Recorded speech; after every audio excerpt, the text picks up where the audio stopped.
આરોગ્ય મંત્રી પ્રફુલ્લ પાનસેરિયા ગાંધીનગરથી સુરત આવીને તરત જ નવી સિવિલ હોસ્પિટલ પહોંચ્યા. બારડોલી નજીક સર્જાયેલ દુર્ઘટનામાં ઇજાગ્રસ્તોની મુલાકાત લીધી.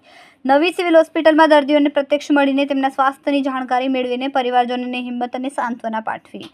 સુરત નવી સિવિલ હોસ્પિટલના તબીબો અને આરોગ્ય કર્મીઓ દ્વારા ઇજાગ્રસ્તો શ્રેષ્ઠ સારવાર આપવામાં આવી છે. દર્દીઓને તમામ જરૂરી આરોગ્ય સુવિધાઓ સમયસર મળી રહે તે માટે હોસ્પિટલ તંત્રને જરૂરી સૂચના આપી છે.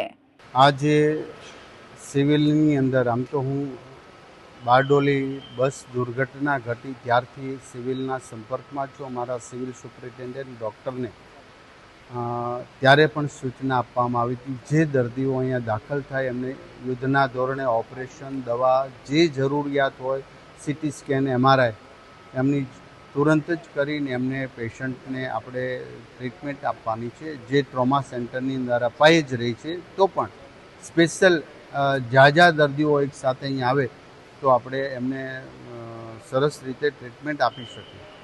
સાથ વ્યક્તિઓ એક સેકન્ડના ભાગની અંદર ત્યાં મૃત્યુ પામ્યા એ દુઃખદ ઘટના છે, પરંતુ જેમને ઈજા થઈ એ સૌ 12 પેશન્ટ અત્યારે સેફ છે.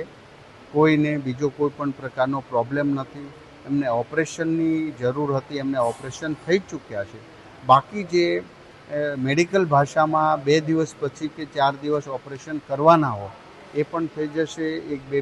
એક પેશન્ટને પ્લાસ્ટિક સર્જરીની પણ જરૂર છે, એ પણ અહીંયા થઈ જશે. તમામ પેશન્ટના સગાવાલા મહારાષ્ટ્ર અને ગુજરાતમાં જ્યાં રહેતા હોય બધા જ અહીંયા આવી ચૂક્યા છે. બાકી દિવસ રાત જે ડૉક્ટરોએ મહેનત કરી છે આ પેશન્ટ પાછળ, એમને પણ હું અભિનંદન કરું છું કે કટોકટીના સમયે સિવિલ હોસ્પિટલના આ ડૉક્ટરો દિવસ રાત જોતા નથી. તો આજે આપણે પ્રાર્થના કરી છે કે 12 પેશન્ટ જલ્દીમાં જલ્દી એમને રજા આપી ઘરે હસતા જાય એવી ઈશ્વરને પ્રાર્થના કરીએ છીએ.